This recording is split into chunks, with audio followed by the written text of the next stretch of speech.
Hello everyone, Rim619 here, how the devil are you? Today I'm going to do something slightly different, which is a couple of people asked, like, how do you improve at the PvP in Elden Ring? So this is the same for all FromSoft games. And yes, build is a good start, but I think the common mistake a lot of people make is they try to make a build for a specific weapon, rather than to fit weapons onto a specific build. For instance, this is one of my generic dexterity builds. And you can use this, there are lots of weapons that you can swap with this. So you can use sort of like the lightning infused straight swords, you can use a lot of the halberds. One of the really good ones is sword spear because it has incredible AR on this build. You can use S-stocks, you can use like this Y-hander and stuff if you get the strength up, but it's not one I'd recommend. But you can use the heavy thrusting sword, so you can shield poke and all sorts of other things. But basically, when you make your build, you want to sort of think about what's going to be your heaviest combination of weapons and then go from there. So like a really good one is 30 endurance or 31 endurance with 60 vigor, and then all the rest into dex, or sometimes even going up to say 19 strength. So you can use like this Y-hander. You can stop at 16 if you just want to shield poke with the brass shield. And then you want to sort of pick weapons and sort of learn them one at a time. So one of the very good weapons to start with this is the Noble Slender Swords, because they have incredible reach and their punishing capability of the L1s is just absolutely fantastic. What you have to do is you sort of have to learn to train out the running attacks, because I even still do that by mistake. But if you, when you're dueling someone, can constantly space them and keep your distance, and then just playing and I mean just outside of their phantom range, and the second they miss, you can then go for these running attacks and then really push them down. Like, if you're going to go for an actual running attack, I'd say use the R1 one.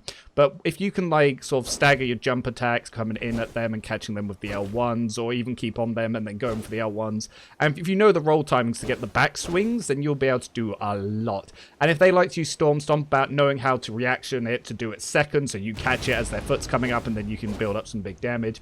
And yeah, then basically start going from there, and then after a while you'll be able to go in and you'll be able to start hard swapping your weapons. I haven't fixed my inventory because I normally do that before I start recording, but this is where my backup for this save is. So yeah, and then you can go from there and you can start improving. So what I would challenge you to do if you want to start improving at spacing and punishing is, say, start with the straight swords or even like a halberd with an offhand F-stock, and then you want to play without any other crutches and gimmicks. So don't use the uplifting arrow mat. Maybe just use a flask, but avoid the boiled crab, because you want to sort of learn to die quicker. So then when you use the better items that help support you, you'll find it much easier than you would do normally. And just basically go in and practice. Like, don't be afraid to lose, and just come up and see what other builds can do it. And obviously you can just play around and find the weapon arts you like. Well, I should say ashes these days. But yeah, I would say start from there. So I'm going to sort of go into some duels now and show you what I mean by that. And yeah, I'm just going to discuss things as I go along. I thought I would do this before I start going into duels, because normally when I'm recording, I'm sort of rambling as I go through the duels. And then because I try not to talk and try to pick up where I was in the previous duel at the end of it, I can lose the point. I could be talking about the weapons and spacing, and then 2 minutes before I get back into the next duel, I've completely forgotten what I was just talking about, and then suddenly I'll talk about something completely different. So I wanted to do this here without fighting, just so I could keep it consistent. But we'll go into some duels now, and then yeah, we can carry on with what I mean. Alright, slight little disclaimer before we start is, if you're here to get tips on how to counter latency, I am the worst person in the world to ask, because no one smolds harder than me at high latency. So yeah, that's not fair. So what I'm going to teach you here is about sort of the basic principles you want to sort of think, and you're going to be trying to react to what your opponent's doing. You're going to try and react to punish what your opponent's doing, but also before you even start that, you need to assess what they're using and then work out what you can poise trade with, what your ashes can trade with, what you can do to set up, what you need to dodge, what you should avoid, and you sort of need to know the poise breakpoint. So there is a lot of information about each weapon that you're just going to have to learn in your own time, and then you're going to have to work out the movesets and the spacing, and then from that you can work from there. So now we got that out of the way, I can try and talk about what I'm actually doing here. So this guy is using heavy thrusting sword. The main attack on that is that big running R2. That can break even 133 poise, and never try taking it. However, if you keep in close, it has a lot of startup. So that's where you're going to start that. We'll talk more in the next duel. Okay, so this one, we're going to we're going to wave, we're going to use our thing, and then we're going to pay attention to his weapons. Now, that looks like a curved sword to me, but if I get a little bit closer, it might be a katana. It is, in fact, a katana. Okay, so that has notoriously low poise damage, but he's using the weapon art, so I worked out there I can't trade with the L1 with his weapon art, but I can Storm Stomp it. Another thing I can do is on my left hand I've got Thunderbolt, so if he plays passive at range, I can punish that. Normally the best thing to do with this is to use it to punish spells, a Whiffed Ash of War that's at range, or if you know they're going to go for an Ash Flask. That's the best time to do it if they're about to use a buff. It's something like that I always keep on me to deal with people trying to run away that are passive, because it encourages them to come towards me, and spellcasters. So again, he's gone back to this. I didn't get my spacing right there, but it's okay to make mistakes.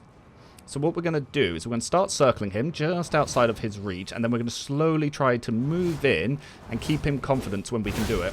So I actually got my jump distance a little bit wrong there. I thought I'd catch the roll there. So if you see what I'm going to do, I'm going to try and keep close, but just out of his range to apply pressure.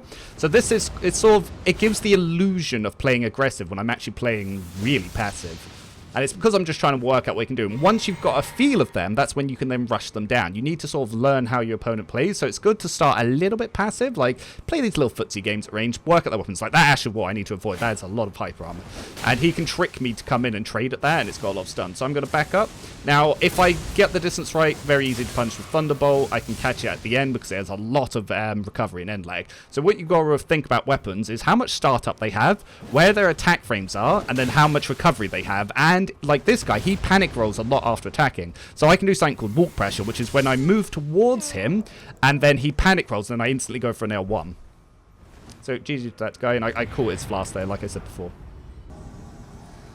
Okay, so this guy has a Silver Tear mask on, so he's an arcane build, so I can tell that before I even see his weapons.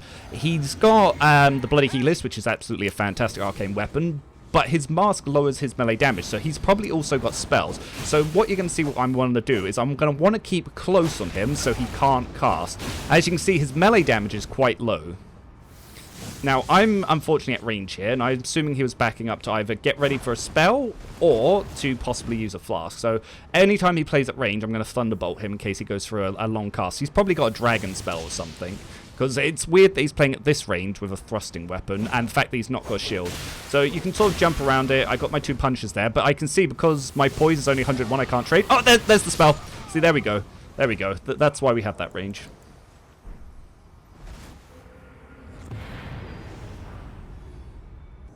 Honestly, the worst part about this getup is it does look fantastic, but my poise is only 101. I tend to like to have 103 to 105, so I can tank certain halberd running attacks, so I can tank everything except for the two-handed running R2.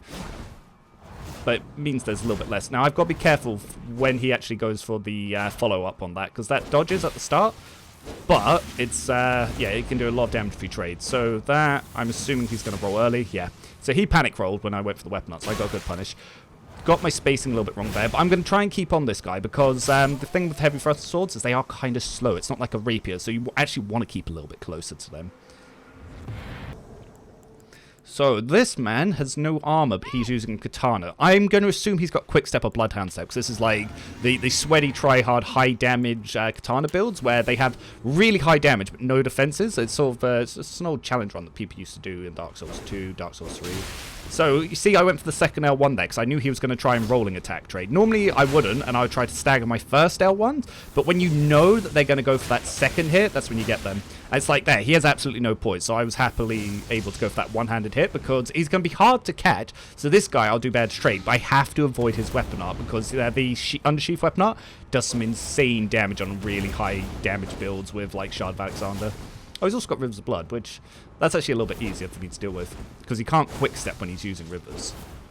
So I might, because Bloodhound step, he's hard to punish, but his mistake there was going for the thing. See, the moment he back up, I knew he was either swapping or going for a flask.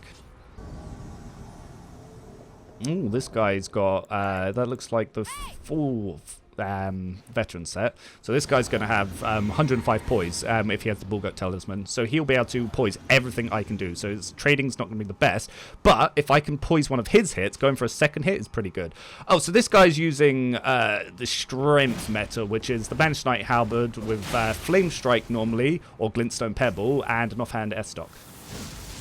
You can do it on the Dex build, but normally the Dex build, they would have the Sword Spear, because that's insane AR on the Dex build. So I know for a fact that I can tank the S-Stock hits, so I've just got to avoid the running attacks on the Halberd, and then I can trade the S-Stock and massively outdamage him. But he does probably have a Thrusting Talisman, so I don't want to get too, like, overzealous with those trades. And the thing is, I can play a little bit more passive because I've got regen on and he doesn't, because he used a damage buff with Tears of Nar, whereas I've got the regen. So he's playing distant there, so he's probably swapping some stuff. He's in the menu, I think. Or he's annoyed that I'm just playing react only. So now I've got to trick him into thinking I'm playing aggressive when I'm not. So I'm going to try and force him to make some roll mistakes here by jumping at him and whiffing a few hits, but safely outside of his range. So one hand, I have enough poise to take his hits, because you only need like 93 for the one hand. Two hand, I can't. So if he actually two-hand it, he would actually be a lot deadlier to me. But the tryhards really don't like two-handing that weapon. Like, they forget with the running attacks, like, the poise damage is actually really good. Oh, no. That's a great weapon art, but that's very bad to just throw out. You want to do a trade with the hyper armor. GG. Okay, so this guy... Okay, so he's put on some buffs here. I did say I wasn't going to use boiled crabs, but I have been using them when I see people put on certain buffs because, yeah, if they're going to increase their damage exponentially, I might as well increase my defenses exponentially. Okay, so if only one sword of mine hits, you can poise it. I'm also using the Storm Stomp. Storm Stomp, if your bodies are touching, people can't roll out, because if they roll forwards or back, normally they'll get caught by the AoE. So it's actually really good with a combo build, because if I do multi-hits, I do more damage. So he's playing a little bit range. He didn't know the range of his own sword. That was a very risky play for me. Normally I wouldn't go for something like that, but when I'm a little bit more experienced than the other guy, then yeah, I'm fine with that. Didn't mean to go for the running L1. See, even I make rookie mistakes. And the thing is, those stones, because he's not a casting build, like they don't actually do that much damage. I was intentionally trying to take a trade there, but we got it. I was confident to go for the one hand there. I could see he was out of stamina. Oh yeah, against mages, you have to play very different. That's an entirely different talk for a different day. Now, I'm not too confident on what the poise damages are for when these are power stanced. I'm assuming it's the same as the one hand, but I'm not sure about the running L1, so... I know I can take the one-handed, especially with Storm Stomp, and then follow up. Okay, it looks like I can't take the running L1, unless my poise just hadn't reset. I'm not too confident on the breakpoints off the top of my head for the power stanced halberds, because you just don't see them that much. But yeah, the running attacks I can punish, but I probably don't want to, because if he has a counter frost talisman, that's not going to start hurting. So, as you see, I rolled around his hit, and I could see that if he went for an attack there, I would have broken his poise, because his poise is too low, and if he went for a panic roll, I'd catch him anyway. Sometimes you go for the backswing if you're expecting latency, and oh my god, I made a really rookie mistake there. That was quite bad, that jump. I thought I would have been safe because of the first hit, but the second swing got me. So... one of the things that I do is I circle to my left, which is to their right, because sometimes a lot of the weapons don't track very well when you're locked on, and like when you're locked on, you also have a slight bit of lag when it comes to the start-up of a lot of the weapons. So this guy, he's using Royal Knight's Resolve, so I don't want to take any hits, because that will do a lot of damage, but he likes his jumping attacks, so I can safely bait those out and roll out of them. And then I can go do the spacing to punish them. If I only get hit by one of the swords, it's not too bad a trade for me. But if I get hit by two, that's bad. But as you can see here, he's very good for me to roll catch. Like, yeah, it's perfect. Absolutely perfect. Because obviously, great swords, they have a lot of recovery and not much poise. So it's, yeah, it's very easy to punish them. But I hope that helped. If it does, pop a like, share it to some friends or whatever. Comment on, I don't know, I don't care. But anyway, have a great day. See you next time.